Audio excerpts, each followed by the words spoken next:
Joining me today is Steve Geller, who's the Executive Director of Sevco. Your organization focuses on issues of poverty, issues of wealth, the challenges that people face. We've talked about the war on poverty and its 50th anniversary, but we've got a chance, the next president is going to deal with these issues.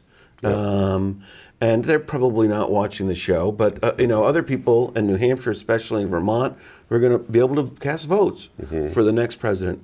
What are the issues that you think, from your sort of day-to-day work, that the next president really ought to factor into his policies?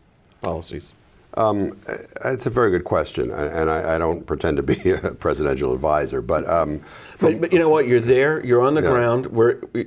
Southern Vermont is probably more similar to a lot of places in the United States than dissimilar. Sure. Well, and from that perspective, I think what I would say to the next president is, don't give up the proven mechanisms, the proven strategies that have worked over the last half century in the war on poverty.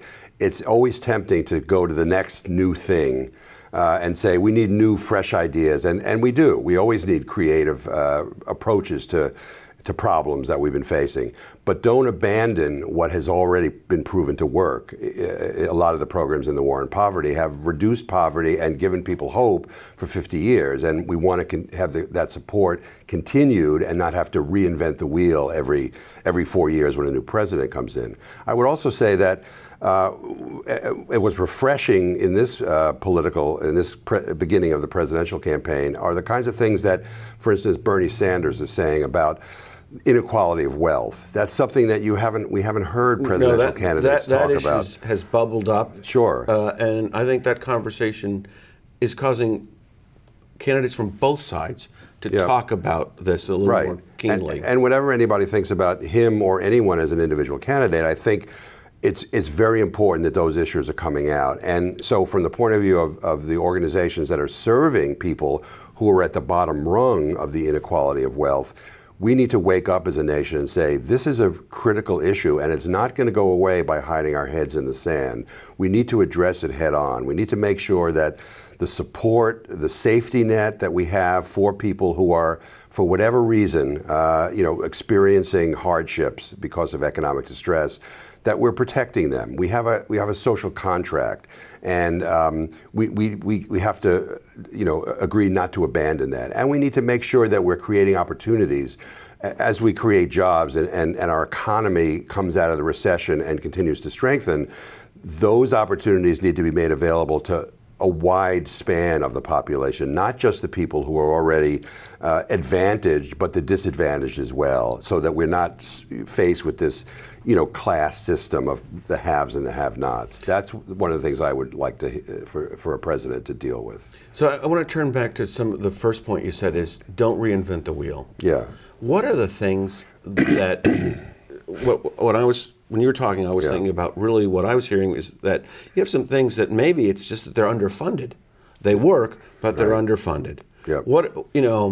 Where should funding be increased rather than a new thing to replace this that would be working better if it was better funded? Well, it probably wouldn't surprise you or anyone if I said pretty much everything. But I think certainly housing programs need to be reinvigorated. President Reagan had really gutted what had been some vital housing programs in the 1980s, and we were left with really a single program, the low-income housing tax credit program. It's a good program, but it's severely under-resourced.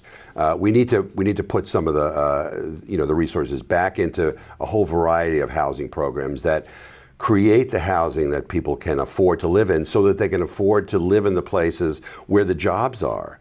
Even employers are saying time and again, we want to locate to an area like New Hampshire or Vermont, but the workers we need to hire can't find housing that they can afford and therefore be able to take our jobs.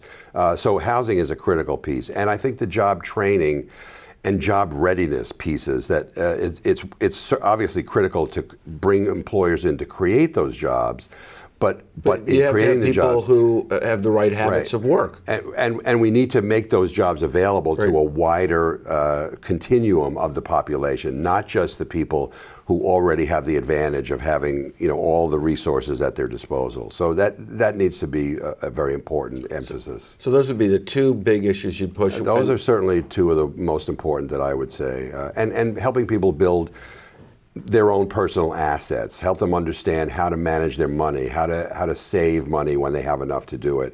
It all ties together very closely. Well, Steve, I thank you for being here. We're out of time, but thanks so much. Thank you so much. I appreciate it. Okay.